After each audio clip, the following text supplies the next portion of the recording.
Hello and welcome to a new problem solving session. And the problem is at my screen and it looks good. It's a good problem. Let's study the statement of the problem.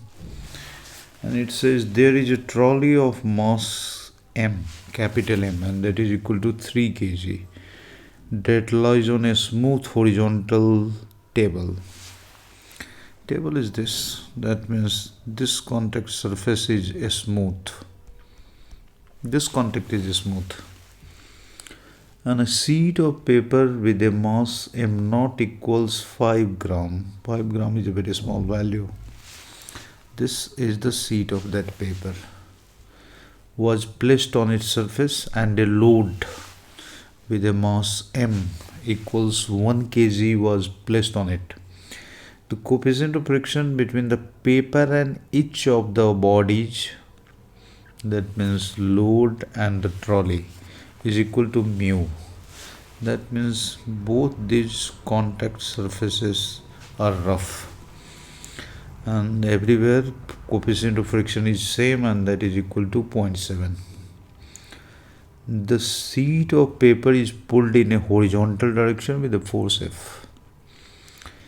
G का value 10 metre पर second लेना है and we need to find out the values of F under different conditions. The condition 1 is load will be at rest relative to the seat. That means seat m naught और m एक साथ move करेंगे तब, and वो दोनों मिलकर के slip करेंगे ट्रॉली के ऊपर. ट्रॉली को तो हर हालत में मूव करना है क्योंकि ट्रॉली के नीचे का कॉन्टैक्ट स्मूथ है. And the second case, the trolley will be at rest relative to the seat. That means next time trolley और ये सीट दोनों एक साथ मूव करेंगे और वो जो है ना ऊपर वाले लोड के अगेंस्ट स्लिप करेंगे. Okay, m naught is much greater than m, that in turn is smaller than capital M. I think I'm going to neglect the force of gravity on the seat. मतलब I'm going to treat the seat as massless. मैं ऐसा कुछ करने वाला हूँ इसमें. वो लिखने का कोई और मतलब नहीं हो सकता. तो that means normal force at every contact is same, because मैंने m naught को 0 मान लिया. तो यहाँ पर जो नॉर्मल फोर्स होगा यहाँ पर और यहाँ पर, ये दोनों नॉर्मल फोर्स सेम ही होंगे. ओके, ये मैं मानने जा रहा हूँ. और नेक्स्ट मामला क्या है ना, मैं सोचना शुरू करता हूँ कि एक फोर्स इस पर ऐसे लगाते हैं. The force is like this. So force अगर इस सीट पर लगाएंगे इधर की ओर, तो ये आगे खींचेगा. इसका मतलब ये है कि फ्रिक्शन के डायरेक्शन जो सीट पर लगेंगे उस पर कोई डाउट नहीं है. ऊपर से और नीचे से दोनों जगह फ्रिक्शन लगेगा, और दोनों जगह जो फ्रिक्शन लगेगा वैसे तो सेम ही होगा, लेकिन फॉर टाइम बीइंग एक को मैं F1 और दूसरे को F2 मान लेता हूँ. एनालिसिस में फ़ायदा होगा. F1 F2 दोनों का मैग्नीट्यूड सेम ही है क्योंकि दोनों जगह म्यू भी सेम है. But there may be the cases of static friction also. So F1 F2 मानना सही चॉइस है. तो ये तो इस पर फोर्स लगाना है. सो ये फ्रिक्शन डिसाइड करने में सीट में पर कोई प्रॉब्लम नहीं है. और ये सीट लोड पर जो फ्रिक्शन को फोर्स दिखाएगा, फोर्स लगाएगा, वो इधर की ओर होगा. It's value is also F1. Should I take another color? Yeah. So और M पर जो फोर्स लगेगा वो फोर्स भी इसी डायरेक्शन में लगेगा. सिर्फ नाम इसका बदल जाएगा F2। डायरेक्शन निकालने में तो अभी तक फ्रिक्शन फोर्स के डायरेक्शन निकालने में तो प्रॉब्लम नहीं हुई हमें। अब may I write the equation of motion. तो मैं मान लेता हूँ, अभी के लिए जनरल केस में स्टार्ट करते हैं। So let's write the equations of motion of every body considering acceleration of load as A1। सबके डिफरेंट मान लेता हूँ। A1 इसका नॉट है कुछ, इसका मान लेता हूँ एक्सेलरेशन इसका A0 सीट का, और इसका A2, and all are along the horizontal, and may I write the equation of motion? Yeah, of course I can do it. तो जहाँ तक इस पर जो फोर्स लगता है, इस पर तो सिर्फ एक फ्रिक्शन का फोर्स लगेगा स्मॉल m पर लोड पे, क्योंकि ये दोनों फोर्सेस जो है ना, ये दोनों के दोनों फोर्सेस, ये दोनों के दोनों सीट पर दिखाया है मैंने। तो लोड पर इस लिहाज से हॉरिजॉन्टल डायरेक्शन में सिर्फ एक ही फोर्स लग रहा A1, और इस पर भी एक ही फोर्स लग रहा ट्रॉली पे। हाँ, ये सीट का मामला कुछ और है। तो मैंने सबके एक्सेलरेशन मान लिए हैं, तो मैं इक्वेशन ऑफ मोशन लिखता हूँ। तो लोड के लिए जो इक्वेशन ऑफ मोशन में लिख पाऊंगा वो होगा F1 इक्वल्स MA1, और सीट के लिए मैं लिखूं तो राइट हैंड साइड में जो कि मोशन इनिशिएट करेगा दैट फोर्स इज F, पीछे की ओर दोनों फ्रिक्शन फोर्सेस लगते हैं F1 और F2। This is basically F1, तो F1 एंड F2 और इक्वल टू, हालांकि लिखने की ज़रूरत नहीं है, लेकिन मास इनटू एक्सेलरेशन, इसका A0 मान लेता हूँ मैं। M0 को मैं 0 कंसिडर करूँगा। क्वेश्चन में इस बारे में हिंट था, और ट्रॉली का इक्वेशन ऑफ मोशन लिखना हो तो that will be F2 equal to mass into A2, that is the acceleration of trolley. अब ये इक्वेशंस तो मैंने न्यूटन्स लॉज ऑफ इक्वेशन तो ले लिए। अब मैं इसमें इस क्वेश्चन को अपने लिहाज से सॉल्व करूँगा इन माय वे। तो let us consider 4 possible cases. First case जो मैं इसमें कंसिडर करने वाला हूँ उस केस में है कि the seat slides relative to the load and trolley. दोनों के रिस्पेक्ट में अगर सीट स्लाइड करेगा तो क्या होगा। तो अगर दोनों के रिस्पेक्ट में स्लाइड करेगा तो दैट मीन्स, इसका मतलब ये है कि F1 का वैल्यू भी म्यू mg होगा, क्योंकि काइनेटिक फ्रिक्शन का मामला है, और F2 का वैल्यू भी म्यू mg होगा। And in that case M0 का वैल्यू अगर मैं 0 मान लूँ तो F is going to be 2 mu mg, और M0 का वैल्यू अगर मैं 0 नहीं लूँ, 0 से थोड़ा बड़ा लूँ, तो F will simply become greater than 2 mu g, because F1 और F2 दोनों के वैल्यूज रखने के बाद कुछ इस किस्म का मिलेगा। Simply F equals 2 mu g is a good answer in this case।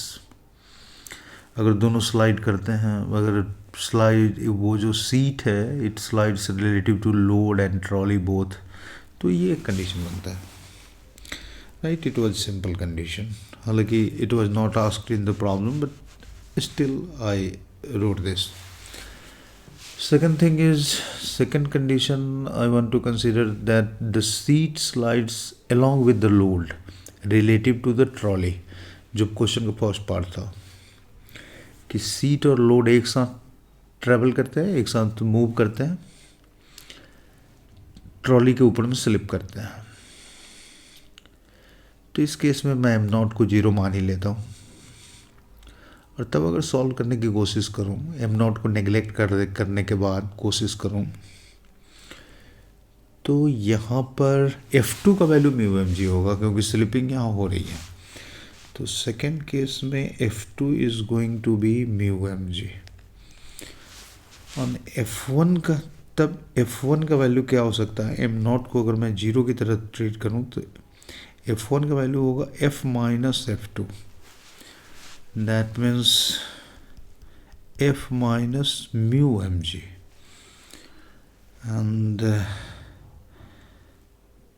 F1 का वैल्यू, तो ये तो हो गया, ये सारा कुछ तो मैंने लिख दिया। बट अब एक्सेलरेशंस अगर मैं फाइंड आउट करूं तो पहले A2 का वैल्यू कैलकुलेट कर लेता हूं।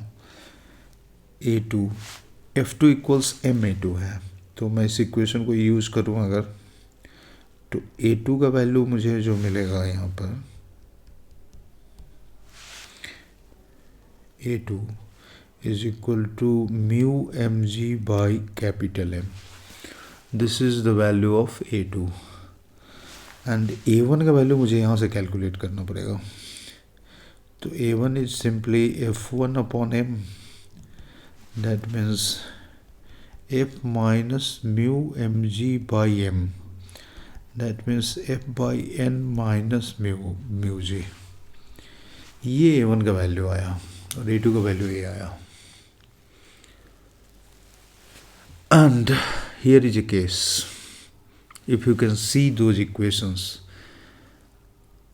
यहाँ पर एक कंडीशन बचा हुआ है जिसका हमने अभी तक यूज़ नहीं किया है। दोनों एक साथ मूव कर रहे हैं, ट्रॉली और सीट, दैट मीन्स इन दोनों के बीच जो फ्रिक्शन लग रहा है F1, this is less than mu m जी,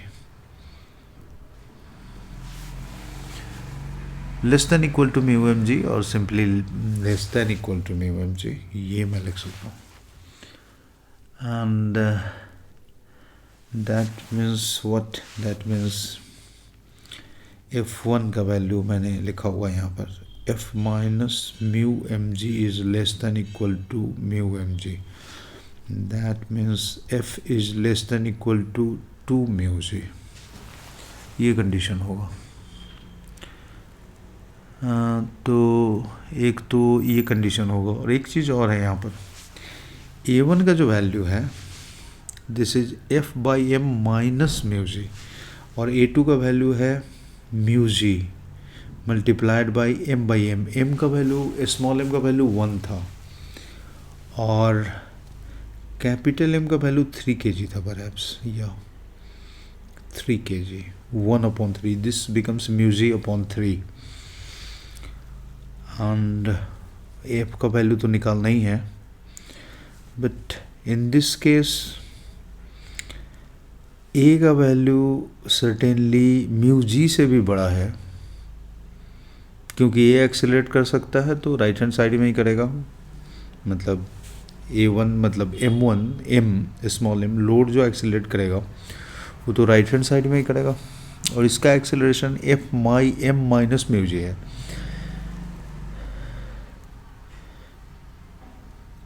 तो F बाई एम का वैल्यू म्यू जी से बड़ा होना चाहिए, ये तो मेरी समझ में आता है। और सिंस लोड और ट्रॉली, सॉरी लोड और सीट स्लिप कर रहे थे, तो स्लिप कर सकते हैं दोनों, आगे की ओर ही स्लिप कर सकते हैं। क्यों, पीछे की ओर क्यों स्लिप नहीं कर सकते? क्योंकि एम तो किसी भी हालत में पीछे जा ही नहीं सकता, एम पर तो फोर्स ही नहीं है, एम पर तो पीछे की ओर कोई फोर्स नहीं है, आगे की ओर ही फोर्स है। तो एम तो आगे ही स्लिप कर सकता है और दोनों एक साथ स्लिप कर रहे हैं, एम और एम नॉट, तो दोनों आगे ही जाएंगे। और ये स्लिप कर रहे हैं किसके रिस्पेक्ट में? ट्रॉली के रिस्पेक्ट में। That means I got something in my mind that A1 must be greater than A2. तो if A1 is greater than A2, तो A1 का वैल्यू अगर मैं रख दूँ तो A1 का वैल्यू है F by m minus mu g and this is greater than A2। तो A2 का वैल्यू तो सिंपली क्या था वो हमने निकाला हुआ है, that this is mu m g by m. That means in this condition f is greater than mu m g को अगर कॉमन ले लूँ तो that will be 1 plus m by m. इससे कैलकुलेट किया है एफ का ये वैल्यू. तो दैट मीन्स हमारे पास कंडीशन क्या आ रहा है कि f is less than equal to 2 mu g and f is greater than mu m g plus mu m g multiplied by 1 plus m by m. So finally I can get something like f is greater than mu mg 1 plus a small m by capital M and it is less than equal to 2 mu mg. So I got the full value of f here. Numerical values put करने के बाद हम लोग value निकाल सकते हैं f के लिए. कोई यूनिक वैल्यू तो हमें नहीं मिला, लेकिन एक रेंज के बीच में f का वैल्यू हमें मिलेगा कि f का वैल्यू अगर इनके वैल्यूज और इनके वैल्यूज न्यूमेरिकल वैल्यूज रख के कैलकुलेट करें तो f इनके बीच में लाई करना चाहिए. तब वो सीट प्लस लोड स्लिप करेगा with respect to what, with respect to the trolley, और आगे की ओर ही स्लिप करेगा. नेक्स्ट कंडीशन, इतना कंडीशन तो मैंने ले लिया. ये एक पार्ट तो क्वेश्चन का सॉल्व हो गया. एक पार्ट मैंने अपने मन से इसमें क्वेश्चन बनाया था. मैं मोर देन वन ऑप्शंस के डिफरेंट ऑप्शंस खोज रहा था. तो मैंने ये basically more than one options correct type के लिए ये आइडियल क्वेश्चन हो सकता है. तो ये मैंने एक जो नहीं पूछा था और एक जो पूछा था वो कैलकुलेट कर दिया. अब थर्ड पॉसिबिलिटीज में ये ले सकता हूँ मैं कि the seat slides along with the normal relative to the load. ये कंडीशन में ये क्वेश्चन का भी पार्ट था कि the seat slides along with the trolley relative to the load. ये सेकंड पार्ट था क्वेश्चन का. तो seat slides along with the trolley, seat और ट्रॉली एक साथ है. रिलेटिव टू द लोड ये स्लाइड कर सकते हैं. तो इस केस में जो मुझे जो चीज़ दिखती है वो क्लियर कट जो पहला पिक मेरा होता है F1 का वैल्यू सर्टेनली यहाँ पर म्यू एम जी होगा, दैट इज काइनेटिक फ्रिक्शन. और इसका मतलब ये है कि A1 का वैल्यू, वो इक्वेशन मिट गया सॉरी मेरे से, A1 का वैल्यू म्यू जी होगा, क्योंकि A1 जो मतलब इस लोड का जो एक्सेलरेशन है that will be defined by F1 equals MA1. तो F1 की जगह मैं MA1 लिखूँ अगर और equal to mu m g लिखूँ तो A1 का वैल्यू म्यू जी मुझे मिल जाएगा. एंड ये दोनों अगर एक साथ मूव कर रहे हैं, ये सीट और ये ट्रॉली अगर एक साथ मूव कर रहे हैं, तो इससे मेरी समझ में ये भी आ रहा है कि F2 is less than equal to mu m g. Mostly less than ही म्यू एम जी होगा. और तब A2 का वैल्यू क्या होगा? तो A2 हम लोगों ने कैलकुलेट किया था F2 इक्वल्स MA2 से F2 हम लोग कैलकुलेट कर रहे थे. तो F2 के बारे में हमारे पास इंफॉर्मेशन है, तो मतलब A2 के बारे में हम कुछ कैलकुलेट कर सकते हैं. तो I can write here A2 equals F2 by capital M.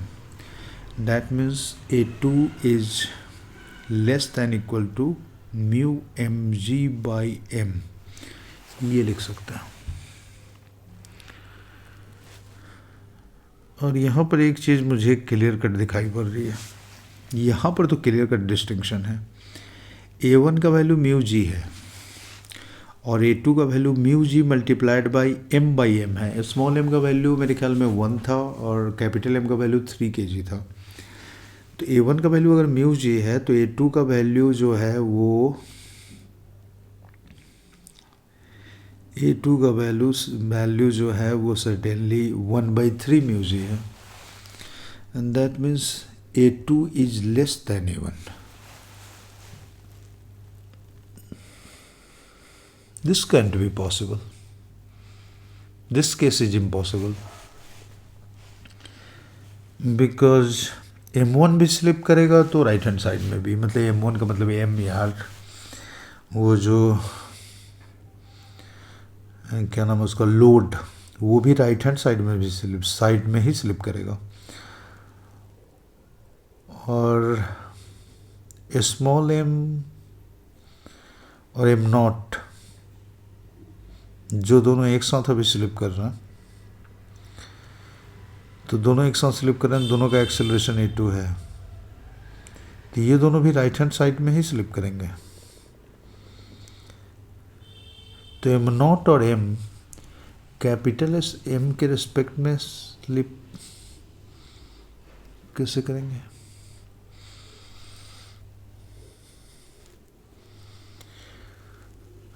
F के अंदर में ये स्लो होगा कैपिटल M और M नॉट, और M उससे फास्ट होगा. No, this is the case. If this case looks possible to you,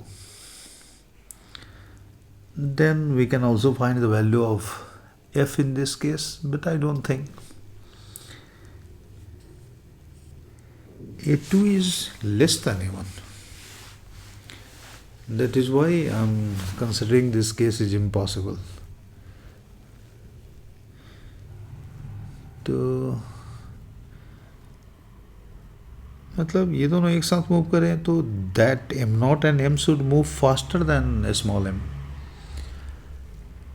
तो मैं इसको स्लिप करना मैं मान सकता हूँ, अदरवाइज ये अजीब सा केस है. So I am just rejecting this case. And एक और केस कंसिडर करते हैं. मेरे हिसाब से मान लो कि दे ऑल मूव टुगेदर, क्योंकि सबका अलग अलग मैंने लिया था, उसी समय मेरे दिमाग में आ गया था कि सबका अलग अलग अगर मैंने स्लिप किया है, ये कंडीशन अगर लिया है, तो क्या ये पॉसिबल है कि the seat moves together with trolley and the load, मतलब तीनों का एक्सेलरेशन सेम हो. दैट मीन्स इस केस में मैं ये बोलूँ कि A नॉट का वैल्यू, A1 का वैल्यू और A2 का वैल्यू, तीनों का वैल्यू सेम हो. तो ये सेम हो तो ये तो वैल्यू सीधे सीधे दिख जाती. तीनों को एक बॉडी मान लें तो फोर्सेस इस पर जो लगेंगे वो F लगेगा तीनों पर कंबाइंड फोर्स. M नॉट को मैंने मतलब नेगलेक्ट ही कर दिया, तो डिवाइड करेंगे M प्लस M से, सॉरी M प्लस M से डिवाइड कर देंगे, क्योंकि M नॉट को मैंने नेगलेक्ट कर दिया. और जब ये एक्सेलरेशन मैंने कैलकुलेट कर दिया तीनों का वैल्यू, तो यहाँ F1 का वैल्यू मैं कैलकुलेट कर सकता हूँ. F1 का वैल्यू था M A1, तो F1 was M A1, that means this becomes M by capital M plus small m multiplied by F. This will become F1. And F2 का value था capital M into A2. A2 का value भी वही है, F by M plus M multiplied by capital M. ये F2 का value हो जाएगा इस केस में. और उसके बाद मैं चेक करता हूँ एक चीज़ कि this case is possible only if F2 is less than equal to mu mg, less than ही, क्योंकि अब F2 होना चाहिए. ये डेफिनेटली तीनों एक साथ मूव कर रहे हैं, तो F1 F2 सारे का वैल्यू जो है म्यू mg से छोटा होना चाहिए. तो अगर मैं ये केस ले लेता हूँ कि F2 is less than mu mg, तो F2 is less than mu mg को अगर मैं सिंप्लीफाई करूँ तो मुझे मिलेगा F is less than mu mg 1 plus small m by capital M. यही कंडीशन मिलता है. तो ये पहले भी मिल चुका है एक बार. तो अगर दोनों एक साथ मूव करेंगे या ऊपर वाला दोनों एक साथ मूव करेगा,